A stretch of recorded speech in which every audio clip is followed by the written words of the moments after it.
Okay. All right. Welcome to the January 19th Avon Grove Charter School Board meeting. We're going to call this meeting to order. If everyone could recite the Pledge of Allegiance. I pledge allegiance to the flag of the United States of America and to the republic for which it stands, one nation, under God, indivisible, with liberty and justice for all. Thank you. We did have an executive session concerning a legal matter that we needed to discuss. If everyone would recite the mission statement with me: to inspire passion for lifelong learning, one student at a time. Thank you. Sarah, would you mind going ahead and do the roll call? Dwayne Degler. Here. Eugene Steger. He's here. Stacy Barna. Here. Rob Renier. I'll keep an eye out for him. Colleen Preston. Here. Deji Akintoy. Here. Brian Ladman. Here. Kristin Smith. Here. And Michelle McCrae. Here. Thank you very much. I hope you all got to review the board working session minutes from December 15th. I'm looking if there was any questions or concerns or items that need to be changed. If not, I would look for a motion to approve. I'll motion Michelle McCrae. Michelle McCrae approved. Do we have a second? I'll second. That's okay. Kristin Smith seconds. All in favor, raise your hand. That's so moved. Thank you very much. Yeah, this Zoom makes it difficult. Again, for the board minutes of December 15th, any corrections or updates needed? Questions? If not, a motion to approve. I'll motion again, Michelle McCrae. And a second. I'll second Stacy Barno. There she got in there, Stacy seconds. All in favor, raise your hand. Very good. Thank you very much. All approved. All right, we're going to move along. Mr. Bruto, student enrollment. Give us the good news. So now's kind of a fluid time where we're between current enrollment and current waiting lists for the 2021 school year and actively accepting applications for the 21-22 school year. So student enrollment as of December 31st was 1,862 students. We had 3 withdrawals during the month of December and 3 new enrollments during the month of December. And active applications still on our 2020-2021 wait list was 242. I added to the enrollment report 21-22 application submissions by district to as of January 15th. So it would have been roughly 2 weeks of us open and accepting applications for next school year. And we were at 272 applications as of Friday, January 15th. Excellent. Thank you very much. Any questions? Nope. We'll move along. My favorite one, Mr. Gassler, Carter Gassler, will give us our student representative report. Take it away. Yeah, so hello. For those of you that don't recognize me, I'm Carter Gassler. I'm the high school student council president. And here is our January student activity report. Oops, I am on the last slide. That's supposed to say January, I apologize. So student council is working on a baking and decorating contest for all students at State Road. So we've decided to extend our reach a little bit past the high school and down to the lower grades because we know that they don't have a lot going on. And we want to foster some sense of community. And we chose to go with a baking and decorating contest because of course we can't meet to taste things. So it's all about who can make the best looking dessert or baked good. National Honor Society is planning a food drive as their next service project. They're looking for students outside of NHS to participate in their tutoring program. That is to be tutors for their tutoring program because they've had so many requests for tutoring. So they're really excited about how successful that program has been. High School Yearbook has decided on their theme. This year's theme is aptly making headlines. Students are allowed to submit accomplishments that they've had or headlines that they've made throughout the year to be featured in this year's yearbook. That's open to all high school students. They can do that via a form emailed out by Ms. Fees. And then staff can also submit their senior photos from when they were in high school for an in-book Guess Who game. So that should be fun. That's something a little different. Normally they do that for like baby pictures for seniors, but they're extending that to staff. So that should be pretty cool. The Performing Arts Drive-In. So this was this year's socially distant replacement for the fall play, winter dance recital, and winter concert. It was held by the Performing Arts Department. So that's the dance, drama, and music departments at the Christian Life Center. Students filmed and submitted virtual performances that were shown to parents in a drive-in setting. I was there. It was a great event. It went really well. They had a great big screen to show everything on. The audio worked great, and the students did a really good job. So that was really nice to see. A lot of people who hadn't been able to do what they love, perform in that safe environment. So the Leo Club is still working on setting up pen pals with the Luther House. They've met some complications with that, but they plan on pushing through and continuing. They want to design Valentine's Day activities for 2nd and 3rd grade classes, just to give them a bit more spirit in our socially distanced environment. And they're also planning a community trash cleanup day within the next month or so. So that'll be a good opportunity to have a socially distanced community event. Tri-M is working on another socially distanced coffee house. Temperature permitting, of course. They don't want to do it when it's super cold out, but they also don't want to go inside to avoid the inherent risks that comes with. Academic competition team. So we just had some tough matches against some of the top schools in our division. And now we're preparing for even tougher matches coming up in February. And we're expecting the competition to be very good. But I think we're up for the challenge. We have a great team this year, so should be a fun time. And then finally, DECA. So 12 of our members qualified for the Pennsylvania state level competition. That's to take place in February, virtually, of course. So that's really exciting because that's about half of our chapter. We have about 26 members this year. So it's really neat to see half the chapter qualifying after just 2 years of being a club. That's almost as many members as we had in the club total last year. So we're excited to see that growth. And we're also looking to potential fundraisers to take advantage of Mr. Ryer's laser cutter. We're thinking maybe personalized metal tumblers or something like that. So we need to probe some interest, see if people would be into that, and then can have a fundraiser. Does anyone have any questions about any student activities that have been going on? Awesome, Carter. Yeah, that's great, Carter. I think you've got a lot going on and the school's doing a lot. That's perfect.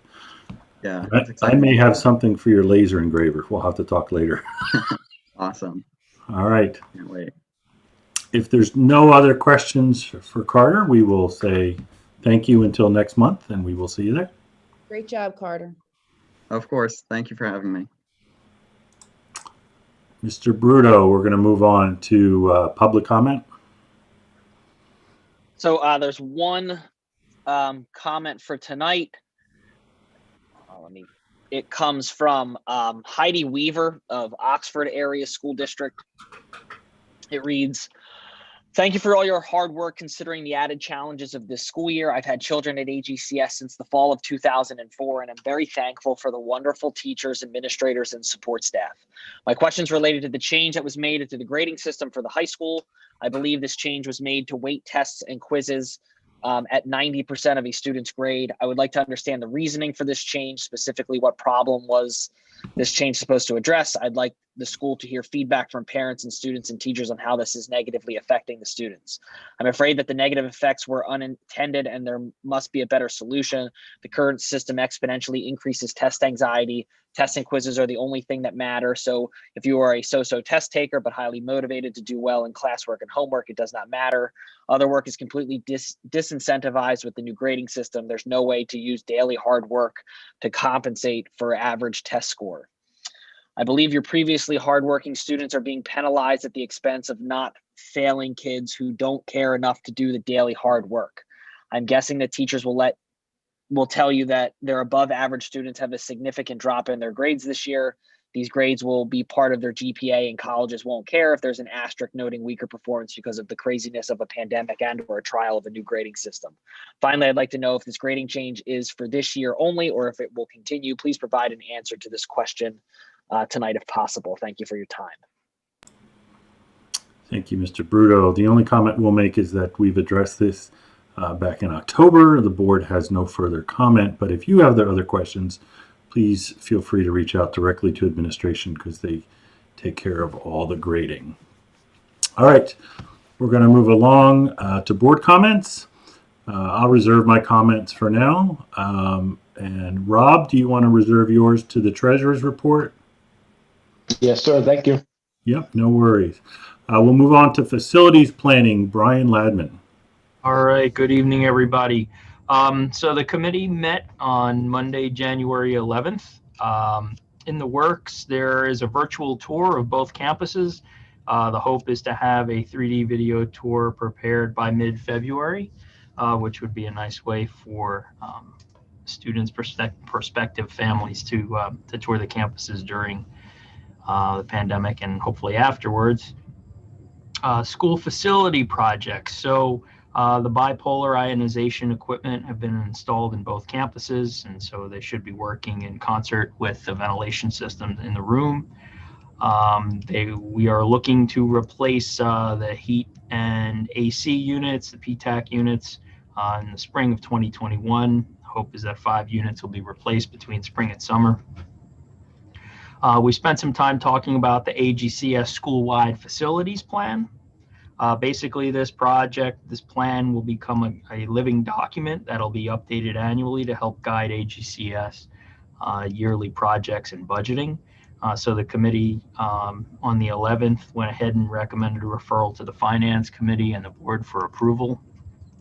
So that's something we talk about later.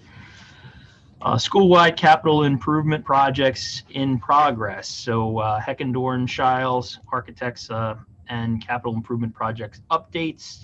The 2020 summer capital projects are still continue to be close to wrapping up. I guess there are a couple of items still mechanical side to take care of. We spent some time talking about the LGTMA water main project, which was thought to be completed, but I guess there are some areas that are about 6 inches short of coverage, and so it has not been finalized or approved by the township, and the hope is that that'll be done in the spring when the weather improves. Additional soil will be added and seed planted.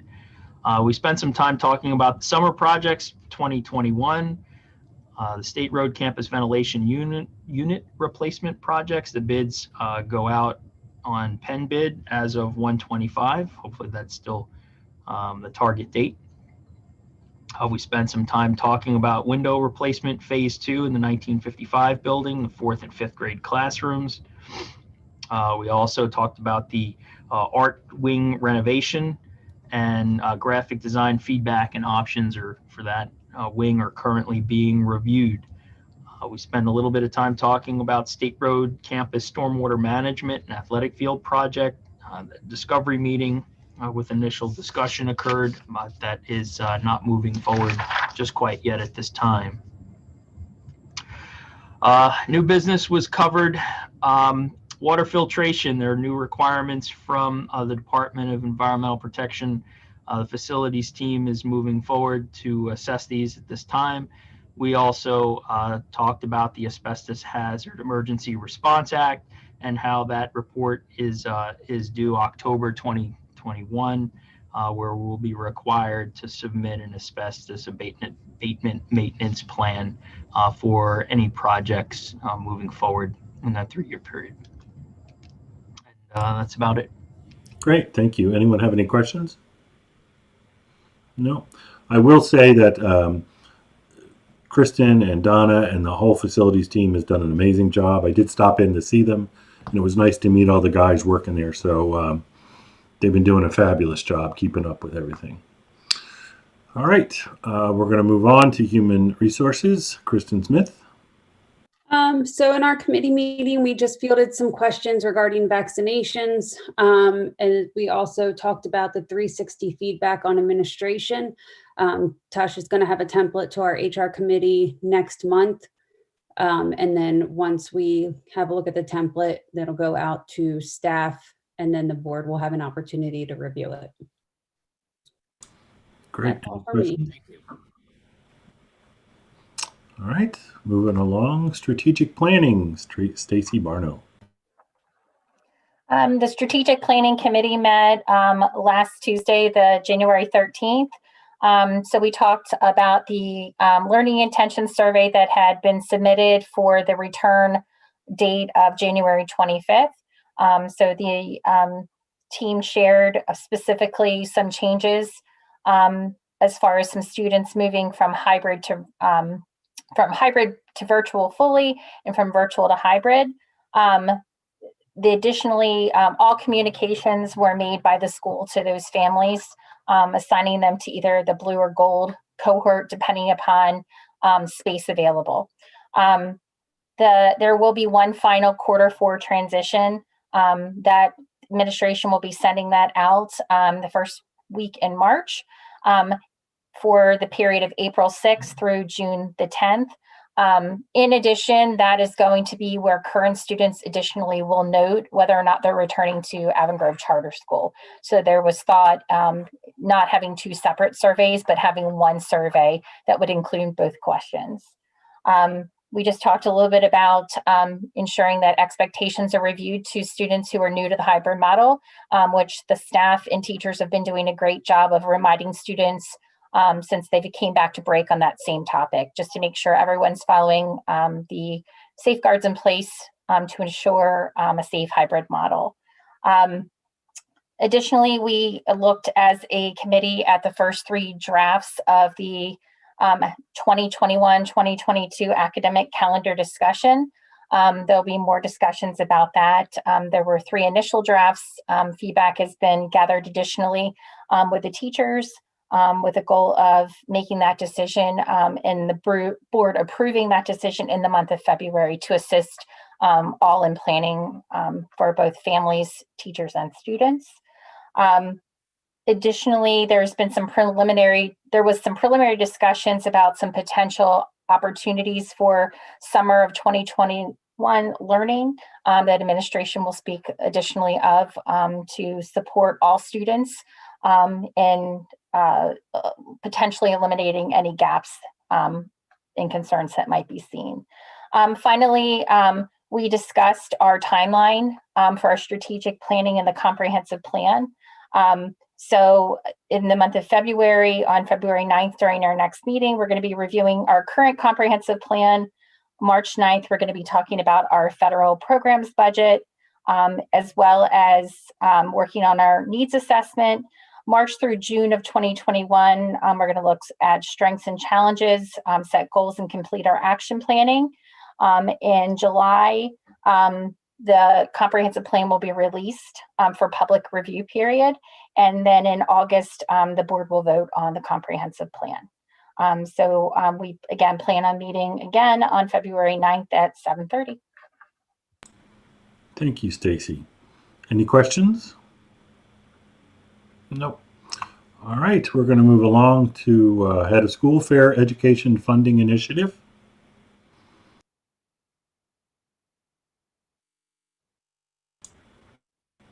Kristin, you're muted. Sorry. Okay, so we're going to jump into fair funding. So next slide. Yep. So just to recap, fair funding has been a topic for us for the last several years. Last year, particular on December 15th and in May the 19th, we had a resolution signed and adopted that we were opposing funding cuts that were directed to charter schools. On January 14th, most recently, the Daily Local printed an article quoting that Coatesville Area School District thinks that there is a level of a public accountability that is different to charter schools, that there's no accountability for charter schools, that they were upset about the money that was owed to Collegium and Avon Grove Charter School. They think that special education funding is inadequate for what they're paying us. And then there was a response from me over the weekend in behalf of the school, commenting on all of us working together and not just looking at kids and what they need, whether they're at a charter school, whether they're at the public school district, that how do we really sit down and as adults, find a solution for what is fair for all students.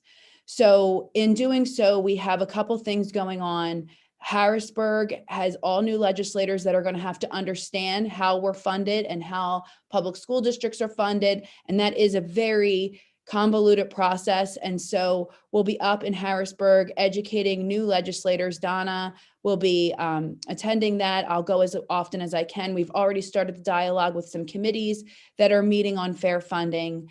The PA Coalition is coming to Avon Grove Charter School next week, and they'll be here to discuss what their initiatives will be. And so we have that on a higher level. On a community level, we are going to host a town hall meeting. We are trying to confirm some key players for a date. So as soon as we have those players locked in, we'll announce a date. And we're hoping that as many people from all sides of the table can come together, have a conversation around how we're funded on both sides, charter and public school district, and how we can be fair to the organizations for the kids and what we do for them at our schools. So those are the things that are happening right now. So I just wanted to let you know, you'll continue to see some of those fair funding initiatives and responses as we try to work through educating our community on how we're funded. Is there anything you want to add to that, Stacy? Stacy Fuller, our solicitor, is on the call, so I wanted to make sure she had the opportunity, or Dwayne, if there's anybody else that wants to comment, I just want to make sure you do. No, I think what opportunity. you provide, Kristin, I think what you said is appropriate. I think the goal obviously is to educate. The funding formula is something that we have struggled with for, well, ever since it was put into place, let's be honest, but certainly at Avon Grove Charter School for the last 10 years. And it's something that with a new round of legislators coming in, education is important. Folks need to understand the truth behind the funding and not just the little media bits that are being pushed out there in the community, whether it be on social media or in the daily local news. So I think taking the time to have the town hall meeting and informing everyone, giving them the information to truly understand is important. And I appreciate the fact that you're doing it from an objective, trying to cover all sides approach, because I think that's equally important. Yeah.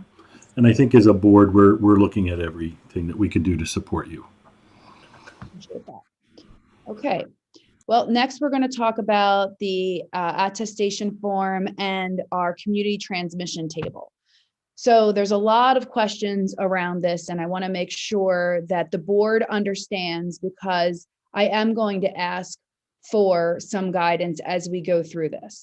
So we've already understood, we all understand that ELC is a medium school, 500 to 900 students. State Road is a large school, over 900 students. And if you look, this verbiage paragraph next to the table, this is exactly what's in the PDE guidance on the website.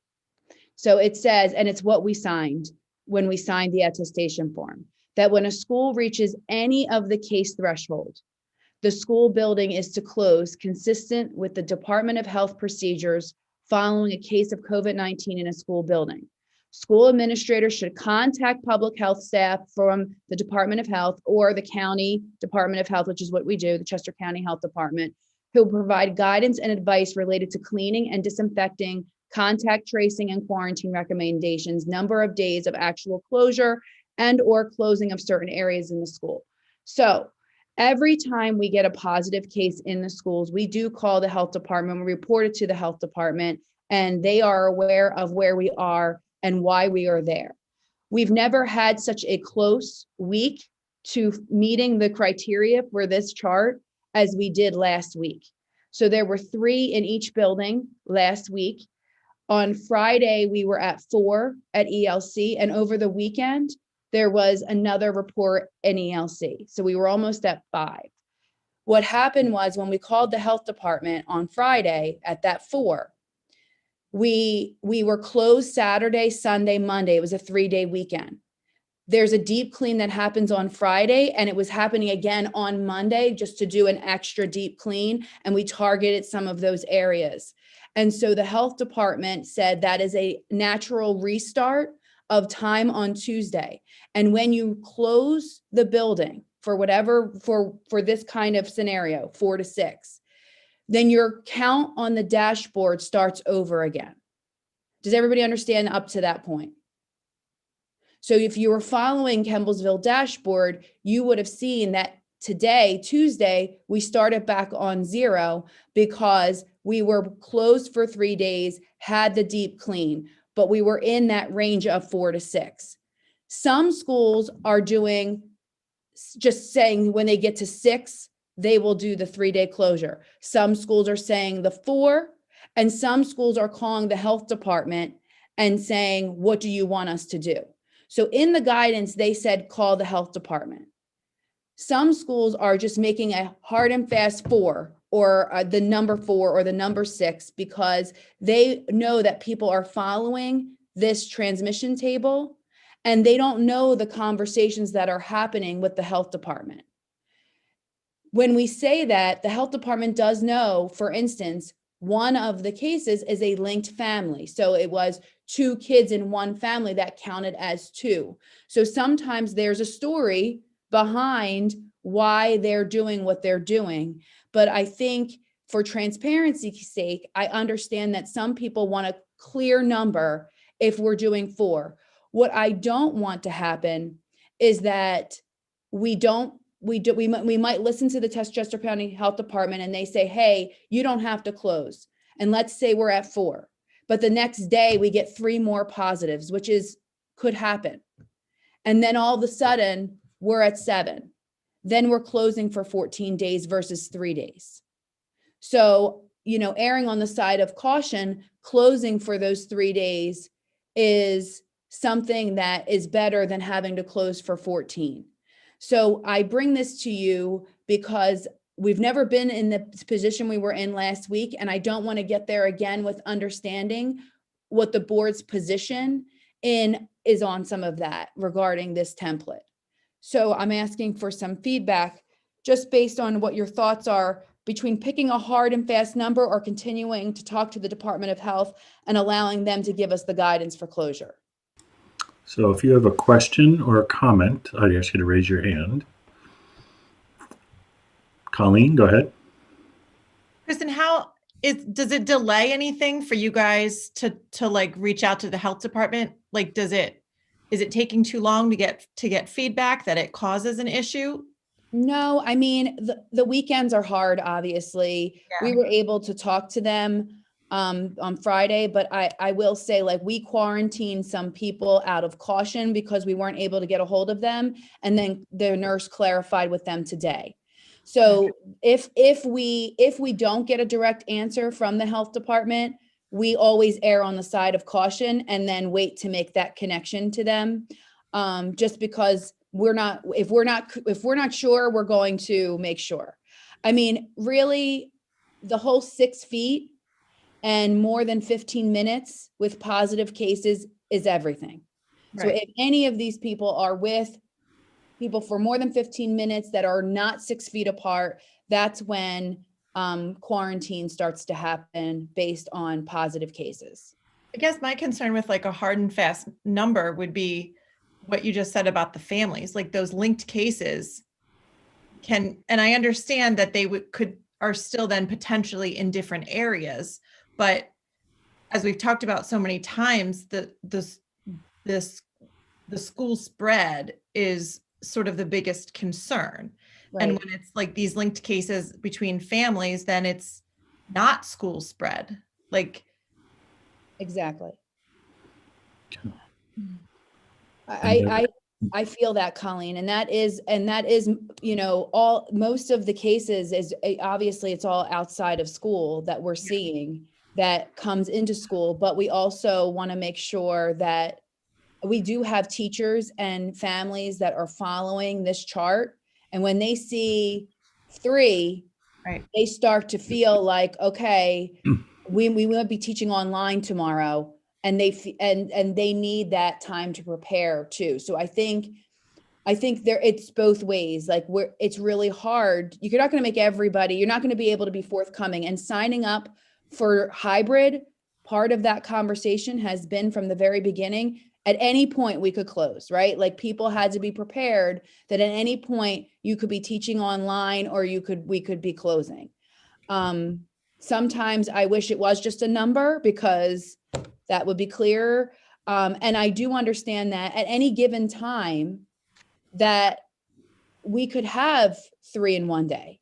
And then that gives you that range of 4 to 6 too, like you could have 4 or 5 in one day. You could. I mean, that could happen. I do think that our health and safety plan is really good. And I do think that we have a lot of PPE equipment in this building. And I do think that's helping as we're seeing positive cases increase. But it is very true, if people are watching, numbers are increasing within our community. They just are. We haven't seen numbers like last week since the start of this. So there is a change happening, and we're seeing it. I mean, it's all weekend long for myself, for Tasha, for Holly, the school nurse. Sam was involved. So it's all weekend long. Right. Thank you, Colleen. Does that answer your question? Yeah. I'm just. No, that's okay. You can, if you have another follow-up, that's fine. Yep. Anyone else have a question? I mean, I think from what you're saying, I think personally maybe a hard number might help you, because closing for 3 days versus 14 days would be, as you said, advantageous. We just need to decide if there is a number, or if someone has a suggestion for that. I think, Dwayne, quite frankly. Go ahead, Eugene. I can hardly hear you, sir. Sorry. There you I think we ought to follow the lead of the health department, coupled with what their recommendation is, whether we do 3, 5, or 7 days versus 14 days, as Kristin has outlined. Okay. So I think what Kristin, and you correct me if I'm wrong, what you would be looking for is in that middle column on the 2 for the 2 schools, a number for the medium and a number for the large, to say, is that correct? Yeah, when we hit that number, we're closing for that 3 days to deep clean, or we are following the Chester County Health Department's guidance. So we can say if we hit 4 and we hit 6, we're going to close for 3 days, and we're going to do another deep clean. We can do that. Right. And some schools are doing that. Some schools are saying 6 and 10. Some schools are using the larger number. I do think that's a gamble, because when you pick 6 and you get another case, the potential of closing for 14 days versus 3 is there. Yeah. We have always listened at face value what the intention was, which was you call the health department, right? But in theory, when people are following and you're affecting so many people in a community, we understand that not everything that they put in place for us works for school operations. Right. And so that is why some schools are just picking that hard and fast. You get to 4 or 6, or you get to 6 and 10, whatever it is. Right. So I was really looking for just feedback from the board on if they feel like, they rather me err on the side of caution with the 4 and 6, or continue to talk to the health department. I mean, the board can tell me either way. I think the 6 and 10 is too far. Yeah. I like the 4 and 6, but O'Brien, you have your hand up. Go ahead. Yeah, thanks. I just had a question. So that when you talk about seeking guidance from the Department of Health, that means you're going to, we as a group are not going to look at the contact tracing at all? No, we still will do that. We still will contact trace, and we still will report to the Department of Health.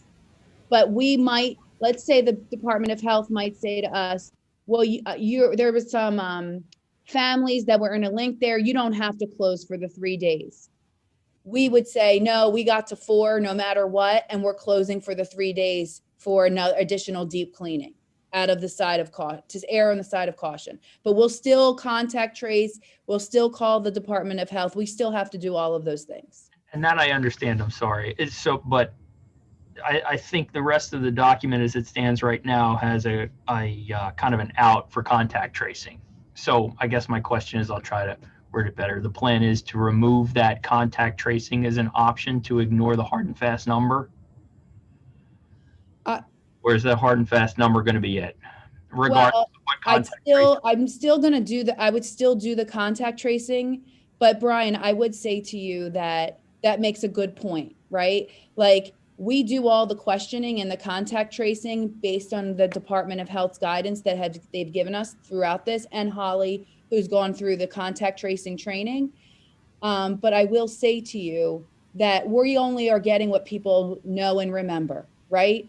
So you are also taking all of this on the word of somebody remembering 6 feet, 15 minutes apart. And so that also becomes, we're cautious, because there has been times where you're talking to people and then later they'll say, I forgot about such and such. And so, you know, you can follow this every which way, but there's always gray there. And so sometimes erring on the side of caution with a number helps forgive some of that, I forget what I did. Sure. I just wanted to be clear that if we hit that number and contact tracing comes up with some information, like there's been a lot of discussion about cases coming from one family tonight. And so if it's kind of deemed that you don't really need to do it, but we hit that, is that hard number really a hard number? I guess that's my question. Yeah, I mean, it's really up to how we want to interpret what this is. So I can continue to do what we're doing, which is call the health department and let them advise us. I just don't want there to be confusion from the community. Is it 4? Is it 5? Is it 6? You're at 3. I see you at 4. Does that mean we're off from school tomorrow? Obviously, I would communicate to them if that's what it was. And even when we were getting close over the weekend, I sent something out saying, you know, we're cleaning. This is, you know, we're at this number. We're off Monday. We can go to school Tuesday.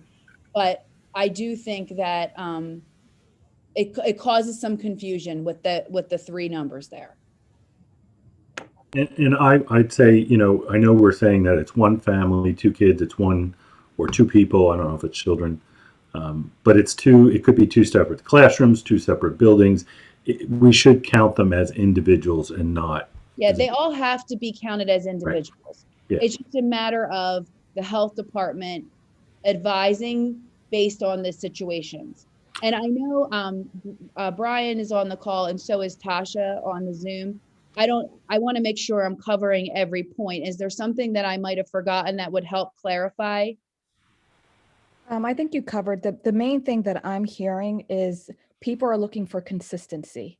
Right. And so, and people are following this guide, and you have teachers, you have parents. So if it's the range that is so broad, so 4 to 6. And I think if we close or we don't close when we hit 4, but then in 2 weeks we close because we hit 5, I think it just shows inconsistency and it caused doubt. And I think you kind of lose your transparency when you're trying to explain why you closed when you hit 5 and you didn't when you hit 6, or vice versa. Right. I think we all are, and I think we all understand that, and I think we're in agreement. And Rob, you had your mic off for a second. I know you were looking for consistency. I'm happy if someone wants to make a motion or tell Kristin that we stick with 4 for elementary and 6 for State Road, but go ahead, Rob, make your. Yeah, so I'm in the same, I've been asking for consistency all along. I think choosing a certain number, whatever that number we all agree upon, is important. And I'd rather the school close down for 3 days versus 14 days. Right. Okay. So I'd rather, we take a quick hit. We have a couple days where the kids are off. We clean the school, they're back in versus, and then this contract tracing, it's so gray. I don't like gray. I'm a finance guy. So I think we should pick numbers, stick to them, and do the deep clean for a couple days if we have to.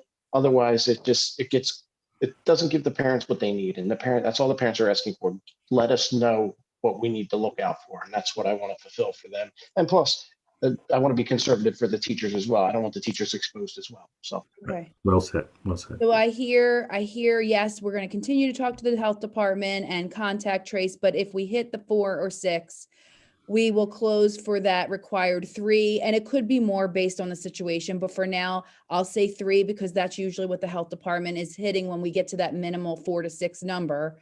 And then once we close for 3 days, and I'm hoping we never have to do that. I hope we continue to go the route we're going, but if for whatever reason we do have to close for 3 days, just so the community understands and anybody that's listening, the dashboard then restarts that 14-day.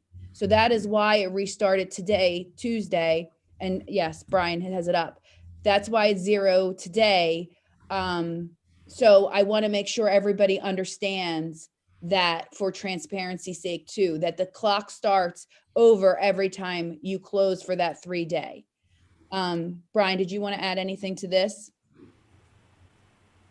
Do you want me to explain? Do you Yeah, want to you go? can I know explain you wanted to explain. So the 14-day rolling period is like a chunk of 14 days that incrementally moves forward 1 day at a time. So the reason that this looks like it's into the future is because we just closed, and now our 14-day period will be January 19th through February 1st. After we go February 1st, it'll be January 20th to February 2nd, January 21st to February 3rd. So it'll keep moving forward. I think it's important to note that we can plan accordingly for the President's Day holiday, that we have another 3-day weekend coming in. So it would also, because of what we just did, if we're able to be proactive and schedule cleaning on that 3-day weekend, it would be another opportunity to do a reset of any numbers that may be sitting on our 14-day rolling table. The cumulative data, go ahead. No, go ahead. That's you were saying it. The 14-day or the cumulative data is cumulative positive and quarantine numbers that Human Resources and our nursing department is following. Now, not every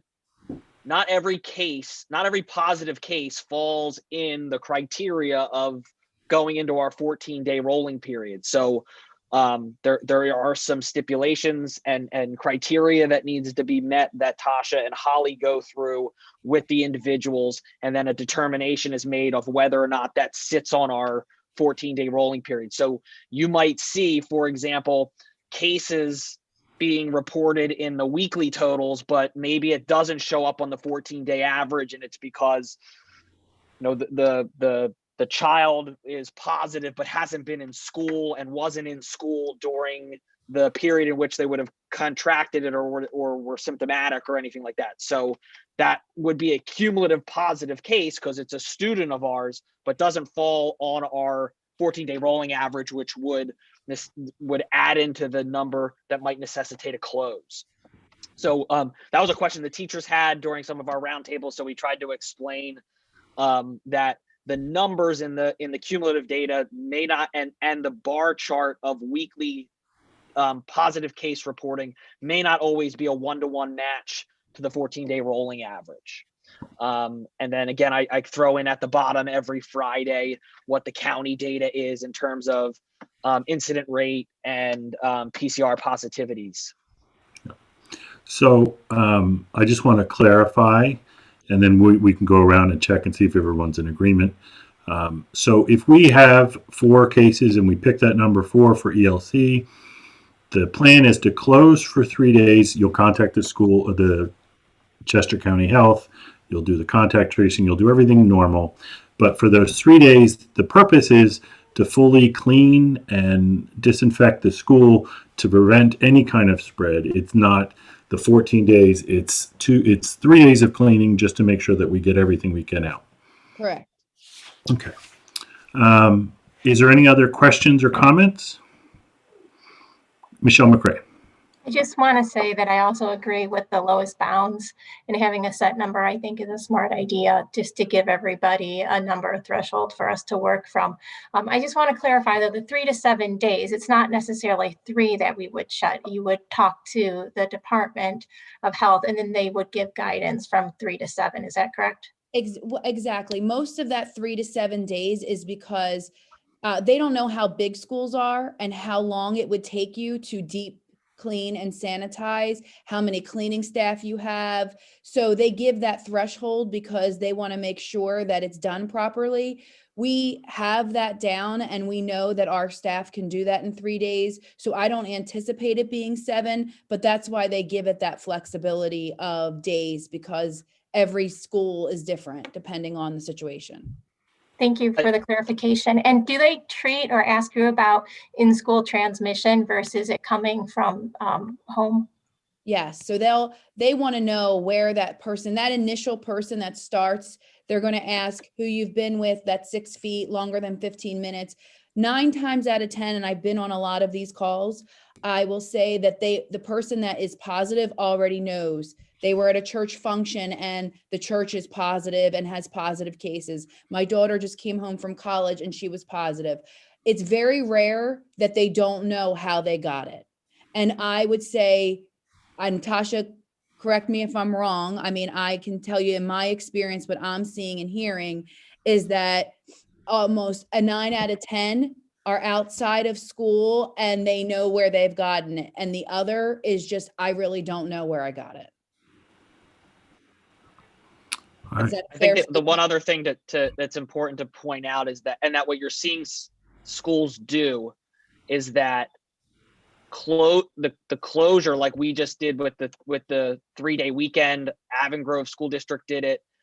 The 3-day weekend was what the opportunity was taken to deep clean a building and reset numbers during that 3-day weekend, because that closure matched what the range was for a suggested school closure. Just nobody in the building on the table. That the reset doesn't have to be a school closure triggered by outbreak of COVID in your buildings.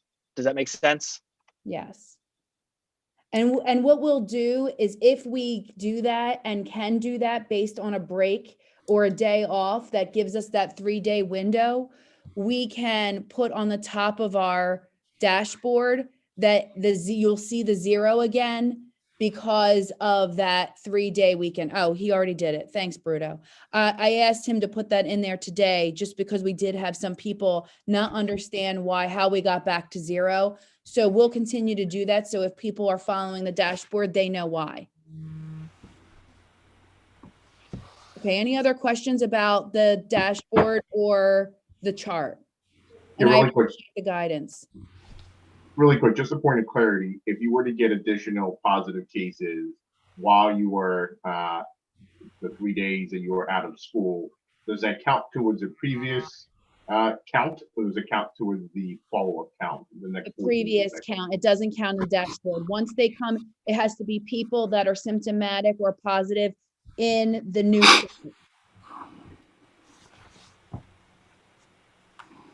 Or tested positive. I'll give you an example. We did have somebody who wasn't sure that she was positive, but she didn't find out until today. So she'll count in this new chart.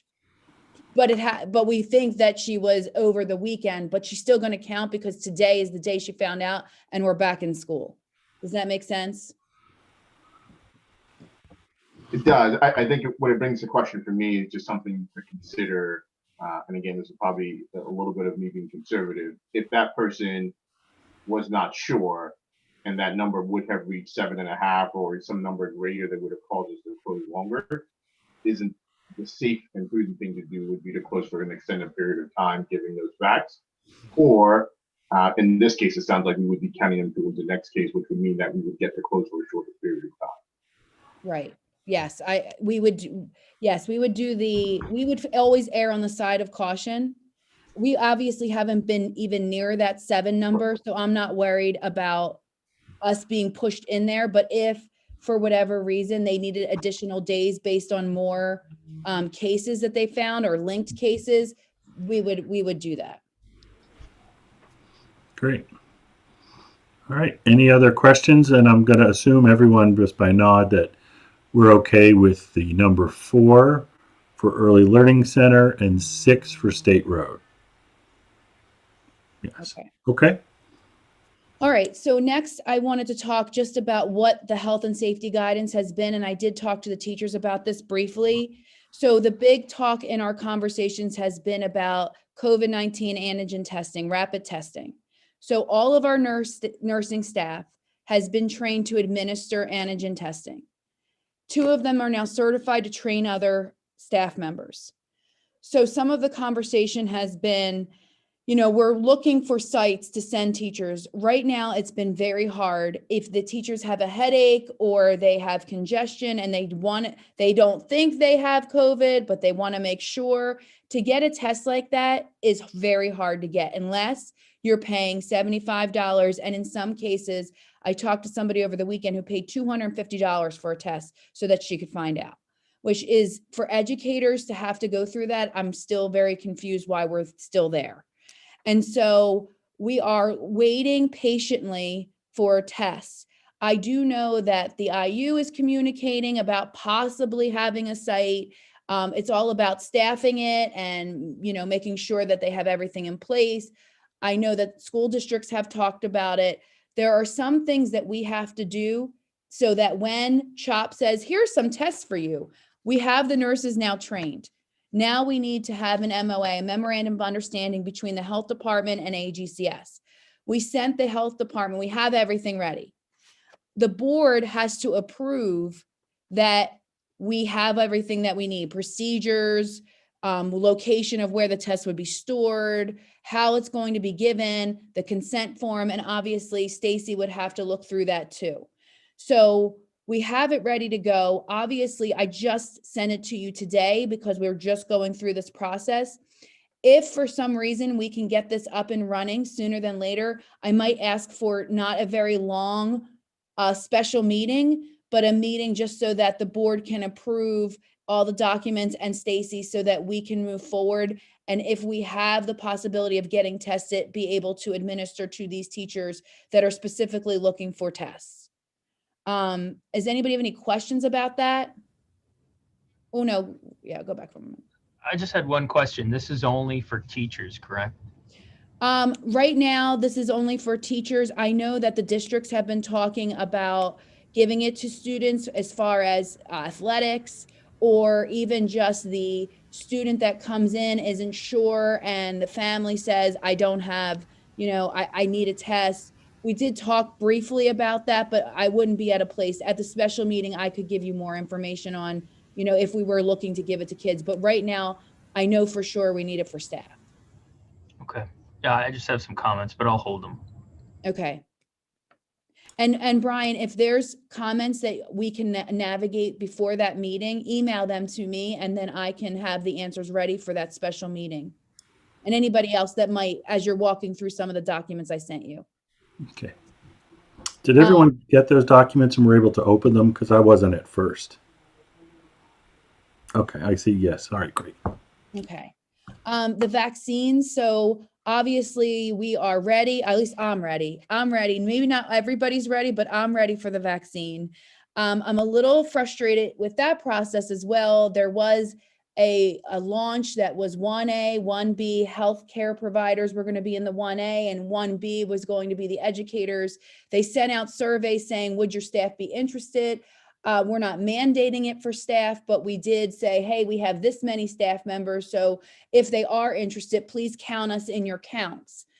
The problem is that now it's kind of a free-for-all where people can sign up that are not in 1A or 1B. So for instance, I know that I have family outside Philadelphia that are contractors that are not educators or health professionals, but still got a vaccine this weekend. So you can now sign up at Rite Aid and other places, the convention center, and when they have vaccines available or somebody cancels an appointment, you're able to get it.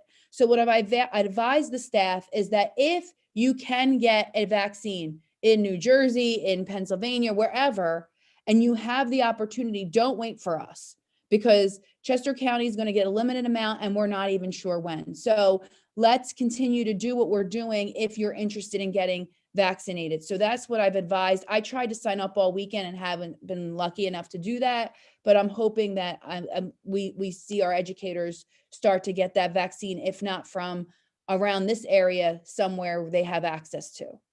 Does anybody have questions? The health department is relaunching their survey as of tomorrow.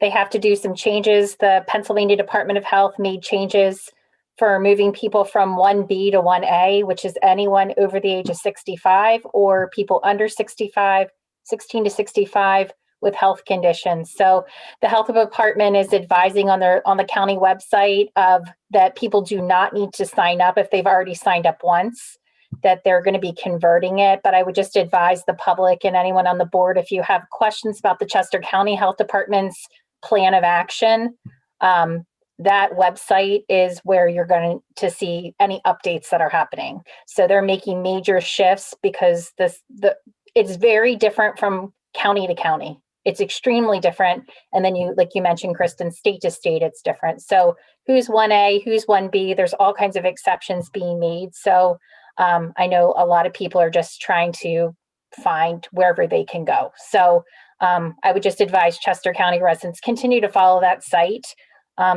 because I know you can't reach people by phone right now there. So they did make a posting that they're going to relaunch in the morning, the site. That's great. Thanks, Stacy.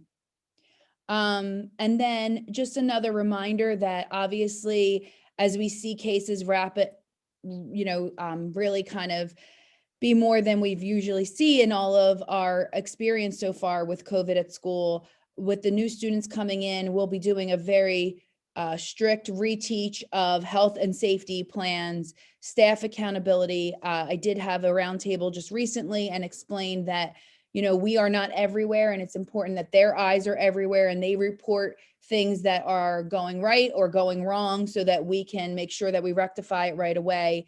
And then contact tracing, PPE, and cleaning procedures. We even, most recently, we have some testing happening, and the teacher was longer than 15 minutes, closer than 6 feet.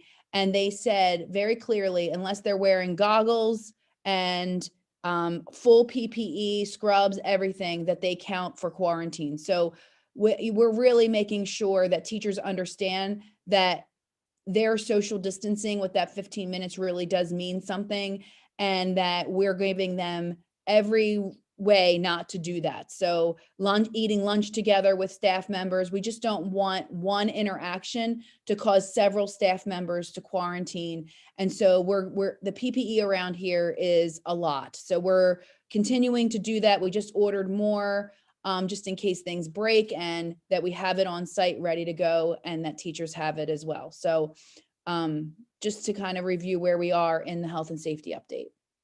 Any questions? Okay. All right.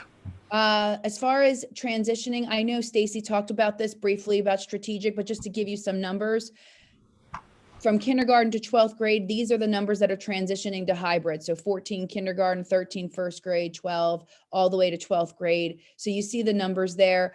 Obviously, these numbers were manageable for our principals to handle, to put them in cohorts. We were nervous that we were going to have too many kids return and that was going to be difficult for us, but these numbers were manageable. And then you see there were some kids that transitioned to remote from 3rd grade on. So you'll see those numbers as well. K to 6 on average, it's about 18 kids. And 7 that went back virtual. And again, that will start on January 25th.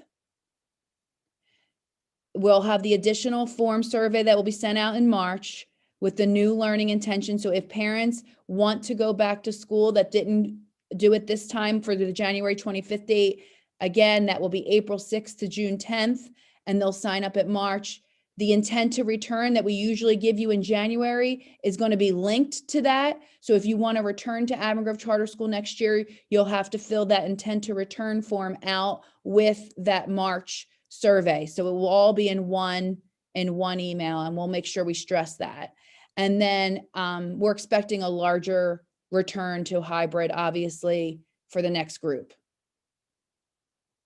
Just a quick fun thing, National School Choice Week is coming up.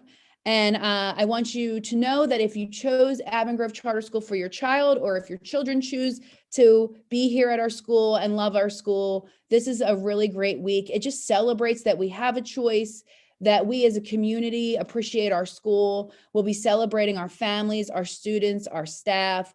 We'll also be doing a special tribute to the class of 2021. And we're going to do a lot of community things like collecting non-perishables. There's a huge fundraiser called Raise Craze. If you don't know about it, please go out and look at the information that's being sent home.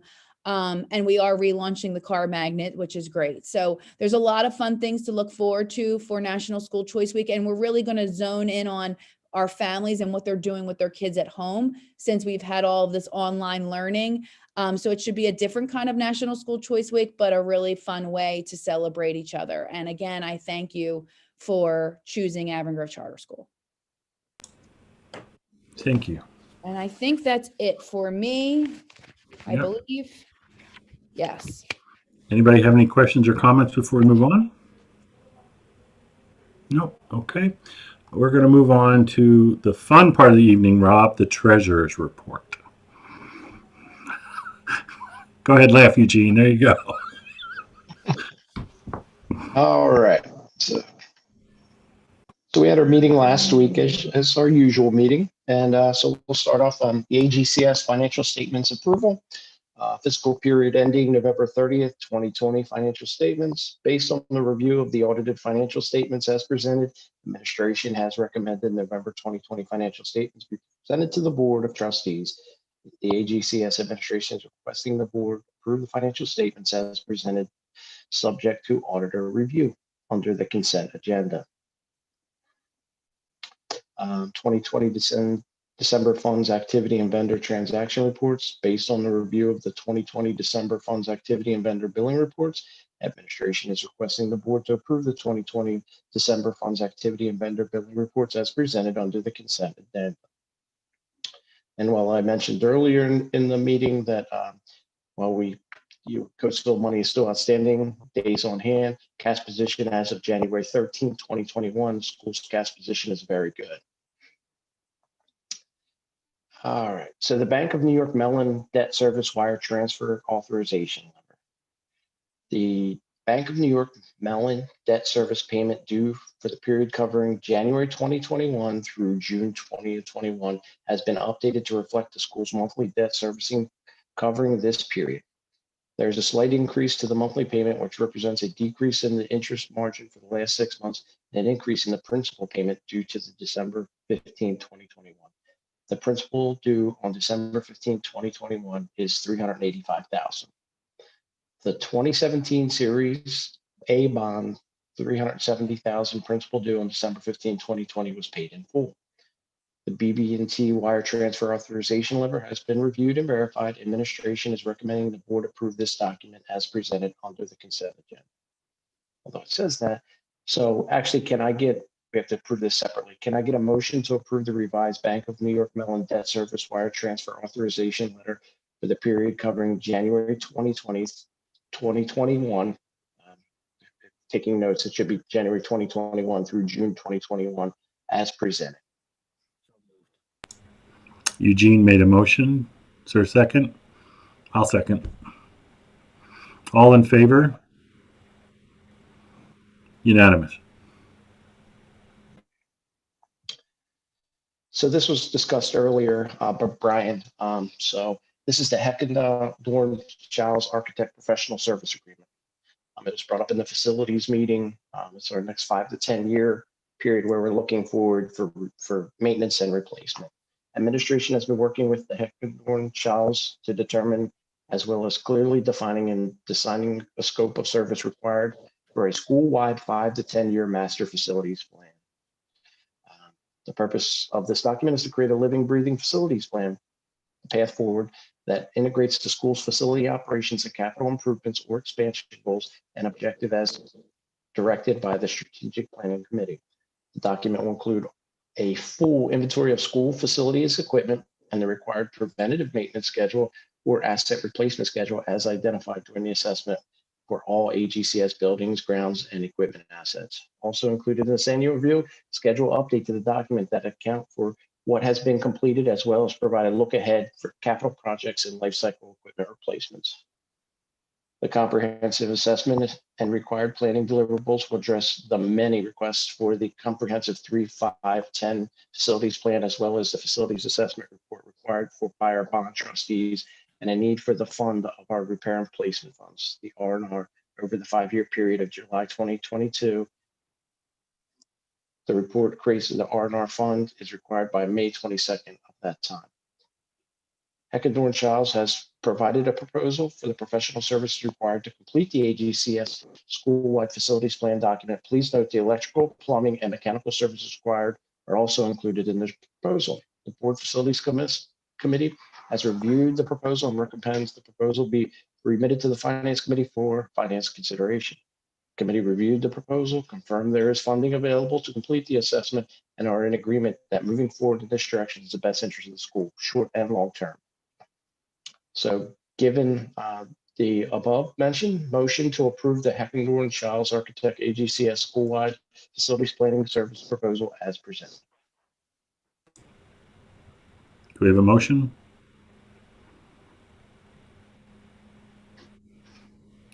Eugene first. Do we have a second?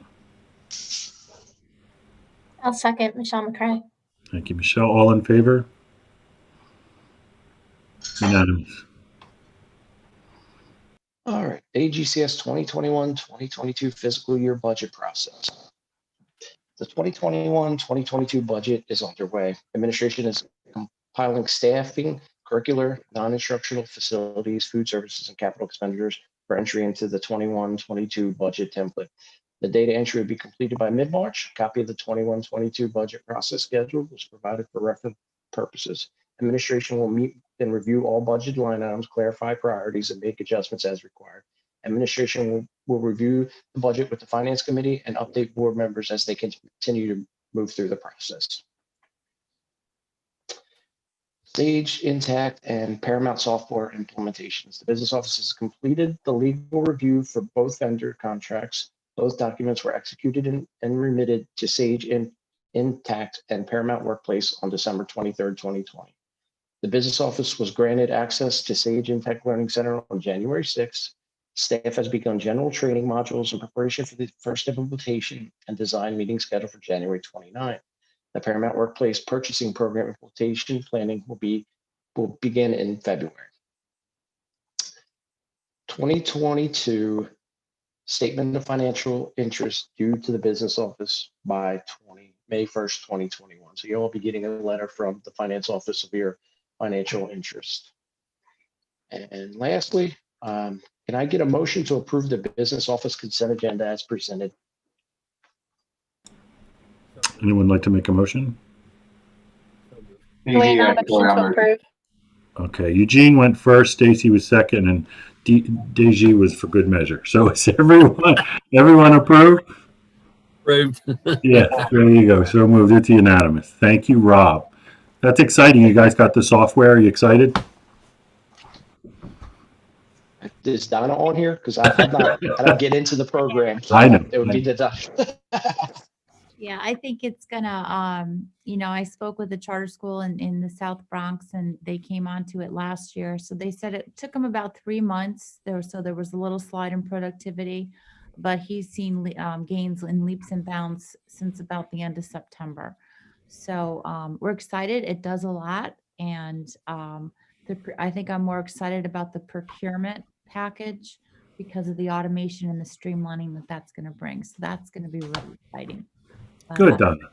We'll keep you posted. Yeah, keep us posted. For some of the newer members, the past couple of year ends transition from audit to having to go through all these accounts again. It's going to save her team a lot of time. And there's a lot of things that I have seen from her presenting to me that I think it's really going to help the staff and not overwhelm them as they have been. So I'm very excited for that. That's awesome. A great step forward. Good job. Good job. All right, moving along. Tasha, you're up. Okay. Well, good evening. The personnel consent agenda is as follows. We received 3 resignations in the month of January. Madeline Geis, Early Learning Center Special Education teacher, effective January 8th. Bradley Wasserman, elementary STEM teacher, effective January 12th. And Blaze Maitland, high school principal, and that will be effective June 11th. We did not receive any retirements nor releases.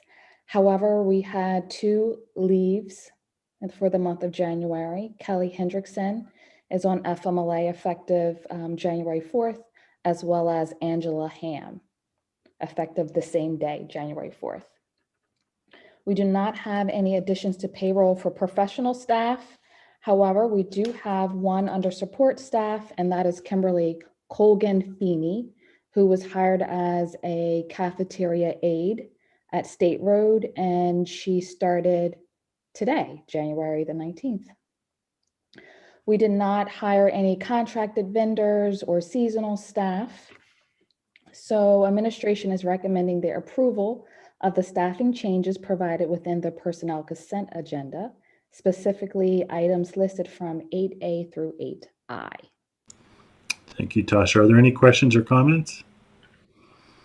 No. Do we have a motion to approve the human resource consent agenda 8A through 8I? I'll motion to approve the personnel consent agenda. Michelle McCray. Do we have a second? I'll second Stacy Barno. Thank you. All in favor? Unanimous? Thank you. All right, moving right along. Donna, policies. Okay, so, all right, so for this evening, we have some actionable items. So there were 5 policies presented to the board at the December meeting for their review and consideration. I have not received any questions or revisions in the last month, and I can confirm that all policies have gone through legal review. So we're requesting a motion for the board to approve the 5 following policies. Policies 4009, Finances, Investment of Funds Policy. Policy 4019, Finances Audit. Policy 4025, Finances Procurement Cards. Policy 4011, Finances Purchases Budgeted. Policy 4012, Finances Purchases Not Budgeted. We need a motion to approve those policies, Dwayne? Yep. Do we have a motion? Any questions or comments? No? Do we have a motion? Rob motions to approve. Do we have a second? I'll second. Motion to. All right, Deji, thank you. Second. All in favor? Unanimous? Thank you. Moving forward with the approval of those policies, we have received legal recommendation to rescind older AGCF policies. The 4 policies that we are requesting board approval to rescind are the investment policy, the purchases budgeted policy, the purchases bidding policy and procedures, and the disqualification, suspension, and disbarment of bidders policy. Great. Do we have a motion to remove those policies, rescind those policies? Rob motions to remove. Do we have a second? Ryan, I'll second. Ryan Ladman, second. All in favor? Unanimous. Thank you very much. Thank you. And then looking for policies for the board to review and consider for approval at the February 16th, 2021 board meeting. We have 1 policy this month. It's policy 4024, taxable fringe benefits. At this point in time, we have no policies that are recommended to be rescinded, and we currently have 4 policies in review with legal. And that's it. Dwayne, thank you. Thank you, Donna. All right. Well, we are going to move on to our final section. Any final comments from the school principals or directors? Nope.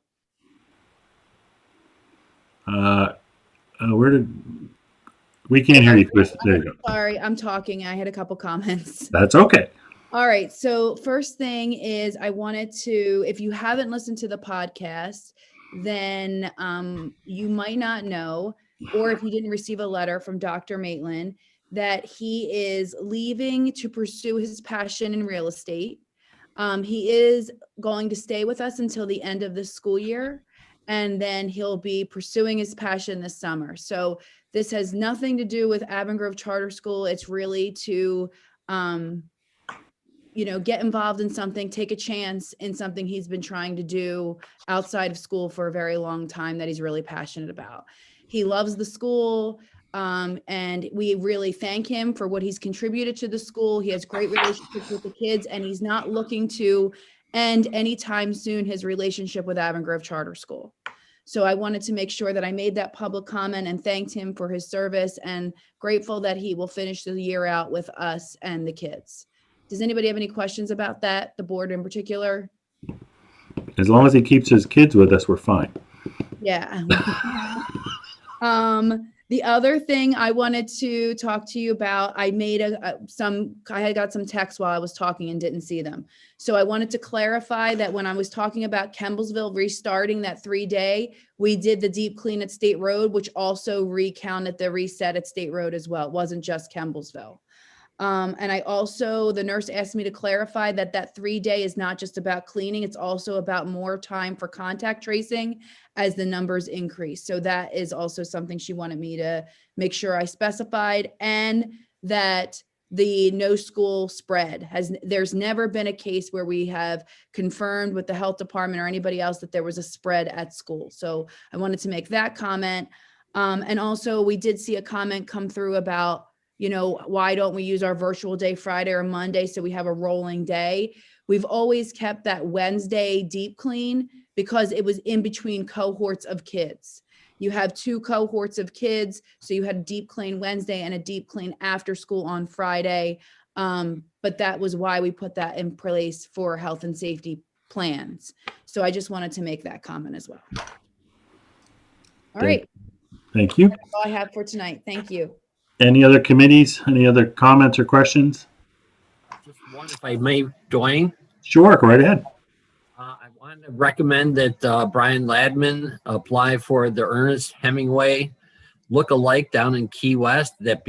His beard is just awesome. Okay. All right. Want that part of the record? Yeah. Is there a motion? No, I don't know where to go with that. So we'll let that go. No, Rob, don't you? Go ahead, Rob. No, I was motioning that. It's been a long night. Yeah. So I'll take a motion. I do want to say thank you to Blaze and everything he's done for the school. I'm sure we'll all see him before the end, and we're sorry to see you go. So do I have a motion to conclude the meeting? Rob? Rob, motion. No, I have a second. Kristin Smith is raising her hand. Thank you. All in favor? It is unanimous. Thank you very much, everyone. Have a great night.